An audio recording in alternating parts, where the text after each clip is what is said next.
সুধী দর্শক মন্ডলী, নিউ ভিউয়ের দর্শকদের স্বাগত আজকে আমাদের এই অনুষ্ঠানে। আজকে আমরা আহ, খুবই আহ, কি বলবো, খুবই পপুলার একটা বিষয়, যেটা হচ্ছে T20 ক্রিকেট। এটা নিয়ে একটু কথা বলবো। T20 ক্রিকেটের নতুন কিছু আহ, ঘটনা ডেভেলপ করেছে। যেমন রিসেন্টলি পাকিস্তানের উজিরে আজম জনাব শাহবাজ শরীফ, উজিরে আজম বা প্রধানমন্ত্রী, উনি একটা সোশ্যাল মিডিয়াতে উনি ভয়েসেও কথা বলেছেন এবং এছাড়াও টেক্সট দিয়েছেন, কমেন্ট করেছেন। সেটা উনি ক্লিয়ারলি বলে দিয়েছেন যে পাকিস্তান ভারতের সাথে কোনো খেলা খেলবে না, and this is a stand for Pakistan in, সেটা হচ্ছে যে বাংলাদেশের সাথে সহমর্মিতা দেখিয়ে পাকিস্তান এই সিদ্ধান্তটা নিয়েছে। এবং আপনারা জানেন যে আহ, এই T20 বিশ্বকাপ বা ক্রিকেটের যে কোনো খেলাতে পাকিস্তান ইন্ডিয়া যে ম্যাচটা হয় সেটা সবচেয়ে বেশি রেভিনিউ জেনারেট করে। এই রেভিনিউ মানে হচ্ছে টাকা পয়সা ইনকাম করে। তো একদিকে পাকিস্তানে খেলবে না ভারত, অন্যদিকে পাকিস্তান ভারতে খেলবে না, কিন্তু তারা আবার পাকিস্তান ভারত ম্যাচটা কে খুবই গুরুত্বপূর্ণ ভাবে নেয়। যদিও ভারত বিশ্ব চ্যাম্পিয়ন হওয়ার চিন্তা ভাবনা করছে, যদিও ভারত অনেক গুণে ভালো দল বটে, কিন্তু ভারত একা তো আর খেলতে পারবে না। এমনকি ভারত ইংল্যান্ডের সাথে খেললেও ওই টাকা জেনারেট করবে না, কারণ তাদের দেশের জনসংখ্যা অত না যে, এবং তাদের দেশের সাপোর্ট বা কি বলবো, যারা ক্রিকেট দেখেন সেই সংখ্যাও অত না, যেটা নাকি এমনকি বাংলাদেশের কাছেও না। তো 10টা কান্ট্রির যেই জনসংখ্যা বা যেই সংখ্যা তারা ক্রিকেট দেখে, এদের তুলনায় বাংলাদেশের ক্রিকেট প্রেমীর সংখ্যা বেশি বলা যাবে, অথবা ধারে কাছেই বলা যাবে 10টা কান্ট্রি নিয়ে।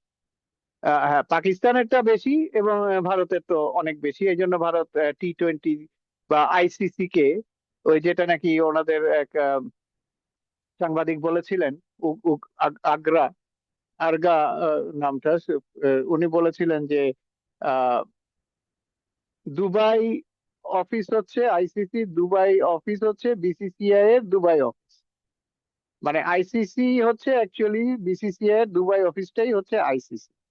তার মানে হচ্ছে বিসিসিআই বা পাকিস্তান ভারতীয় ক্রিকেট কন্ট্রোল বোর্ড, তারা যেই আইসিসি যে চালাচ্ছে, এটা নিশ্চিত। তো এই চালাতে গিয়ে তারা পাকিস্তানকে অনেক কথাবার্তা বলেছে, অনেক তাদেরকে বলেছে এই ক্যান্সেল করে দিবে, ব্যান করে দিবে, বাট পাকিস্তান স্ট্যান্ডিং স্টল। এবং পাকিস্তান বাংলাদেশের কারণেই স্ট্যান্ডিং স্টল, এবং পাকিস্তানের এই ক্ষোভ আছে অনেক বছর ধরে যে ভারত তাদেরকে আহ অনেকভাবে হেনস্থা করেছে বিভিন্ন ভাবে।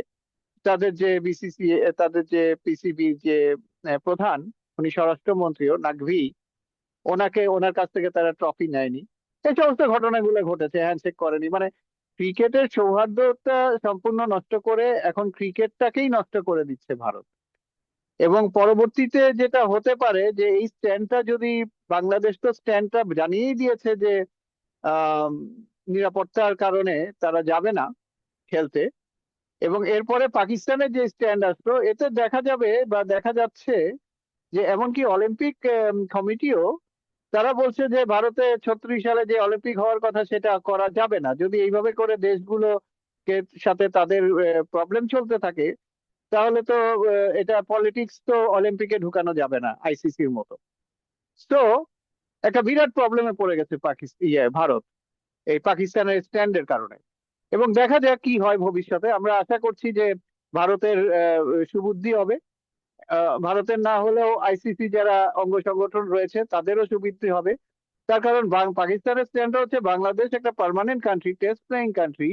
বাংলাদেশের এত জনসংখ্যা যারা ক্রিকেট মোদি, তাদেরকে বাদ দিয়ে আইসিসি বিরাট ভুল করেছে, এবং এটা বাদ দেওয়াটা ঠিক না।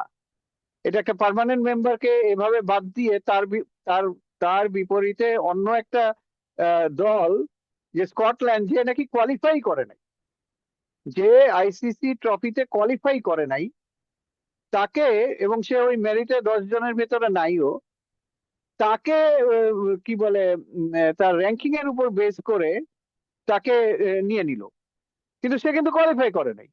এটা এটা একটা খুবই অবাস্তব এবং খুবই কি বলবো, ইটস নট ফেয়ার। কারণ তাহলে তো এই কম্পিটিশনটা হলো কেন? যারা আইসিসি তে T20-তে খেলতে আসবে ওয়ার্ল্ড কাপে, তারা তো কম্পিট করে খেলে জিতে তারপরে এসছে। আর কি বলে, র্যাঙ্কিং এ উপরে থাকলেও স্কটল্যান্ড কোয়ালিফাই করতে পারে নাই। তো যে কোয়ালিফাই করতে পারে নাই, নর্মালি অন্যান্য সময় যেটা হয় যে পয়েন্ট ছেড়ে দেয় বা পয়েন্ট কাটা যায়, কিন্তু অন্য দলকে ঢোকানো হয় না। এবার খুবই অপ্রত্যাশিত ভাবে এবং অদ্ভুত ভাবে এই জয় শাহ, যে অমিত শাহের ছেলে, অমিত শাহ তো আপনারা জানেন স্বরাষ্ট্রমন্ত্রী ভারতের, তার ছেলে জয় শাহ, সে এই জাতীয় দূরভিসন্ধিমূলক কাজ করেছে, এবং যেগুলো লিগ্যাল না, যেগুলো ফেয়ার না। তো এই সমস্ত কারণে পাকিস্তান একটা স্ট্যান্ড নিয়েছে, এবং খুবই ভালো জোরালো স্ট্যান্ড নিয়েছে। এবং শাহবাজ শরীফের আজকে যেই মন্তব্য, সেটা সমস্ত ধোঁয়াশা মিটে গেছে। কারণ ভারত ভাবছিল যে তারা আন্ডারগ্রাউন্ডে, ব্যাকগ্রাউন্ডে টাকা পয়সা হিসাব করে বা নেগোশিয়েট করে ভারত পাকিস্তানকে খেলাতে পারবে, ভারত পাকিস্তান ম্যাচটা। কিন্তু সেটা হবার নয়, সেটা হবেই না। এখন দেখা যাক, আর মাত্র কয়েকদিন আছে। 7 তারিখে, আজকে 4-5 তারিখ, 7 তারিখে খেলা শুরু হবে ওয়ার্ল্ড কাপ। একদমই অনর পজিশনে সবাই, কি হবে নোবডি ক্যান সে। একটাই ওয়ে আছে ভারতে, আমি এর আগেও বলেছি এবং বারবারই বলবো, আবার যদি বাংলাদেশকে ফিরিয়ে নিয়ে শ্রীলঙ্কায় খেলা দেয়, তাহলেই সমস্ত কিছু সমাধান হবে। একটা ক্রিকেটে ফেরত আসবে, এই রাজনীতি থেকে মুক্ত হবে, এবং ক্রিকেট আবার আনন্দে ভরে উঠবে। মানে ভারতের এই গোয়ার্তুমি এবং নির্বুদ্ধিতা অথবা দুর্বুদ্ধিতা, এর কারণে ক্রিকেটটা এখন ধ্বংসের সম্মুখীন হয়ে গেছে, ধ্বংসের মুখে চলে এসছে, যেটা মোটেই কাম্য নয়। তো আপনাদেরকে আবারও শুভেচ্ছা, ভালো থাকবেন, বিদায় নিচ্ছি।